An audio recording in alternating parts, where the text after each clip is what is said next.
International family ഡേയോടനുബന്ധിച്ച് Vadakara family wedding സെന്ററിൽ വിവിധ കലാപരിപാടികൾ നടന്നു. ചടങ്ങിൽ അധ്യക്ഷനായ ചെയർമാൻ കലീൽ ഇമ്പിച്ചി അഹമ്മദിനെ മാനേജ്മെന്റും ഷോറൂം അംഗങ്ങളും ചേർന്ന് ആദരിച്ചു.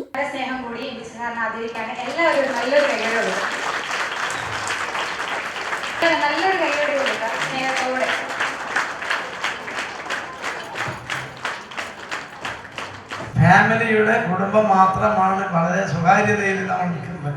മറ്റുള്ള ആളുകളെ നമ്മൾ ഇതിലേക്ക് ക്ഷണിക്കാത്തതെന്ന് വെച്ചാൽ നമ്മുടെ കുടുംബങ്ങൾ മാത്രം ഈ പരിപാടി, ഈ കലാപരിപാടികളൊക്കെ ആസ്വദിക്കുക, ഭക്ഷണം കഴിക്കുക, അതാണ് ഫാമിലിയുടെ ഒരു വ്യത്യസ്തത.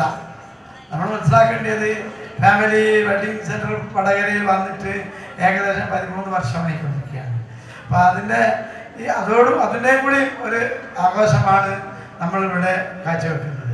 അപ്പോൾ ഈ ഫാമിലിയുടെ നമ്മൾ നടക്കുമ്പോൾ തന്നെ ഇന്ന് ഒരു പ്രത്യേകത എന്താ വെച്ചാൽ, നിങ്ങളുടെ എല്ലാ കുട്ടികളും ഇന്ന് വിദ്യാഭ്യാസപരമായിട്ട് ഒരുപാട് മുന്നോട്ട് പോയിട്ടുണ്ട്. ഒരുപാട് കുട്ടികൾക്ക് A+ കിട്ടിയിട്ടുണ്ട്, മനസ്സിലായി. അതിൻ്റെ സന്തോഷം കൂടി ഈ ഒരു ഇന്നത്തെ ഈ ദിവസത്തിലുണ്ട്. എല്ലാ കുട്ടികളും +2 SSLC വിജയം നേടിയ എല്ലാ കുട്ടികൾക്കും വിജയാശംസകൾ നേരുകയാണ്.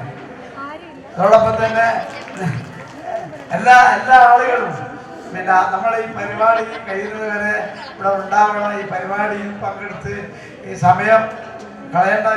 AGM അഷ്റഫ് KY നേതൃത്വം നൽകിയ പരിപാടിയിൽ ജീവനക്കാരും അവരുടെ മുഴുവൻ കുടുംബാംഗങ്ങളും പങ്കെടുത്തു. മാനേജ്മെന്റ് അംഗങ്ങളായ അഫൽ, സഫാദ്, ഷബീർ, ജുനൈദ്, ആസിഫ്, നാസർ, HR ഗോപിക തുടങ്ങിയവർ പങ്കെടുത്തു. അഫ്സലുദ്ദീൻ നന്ദി പറഞ്ഞു.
കുട്ടി ക്ഷണമെനിക്ക് നല്ലൊരു മറുപടി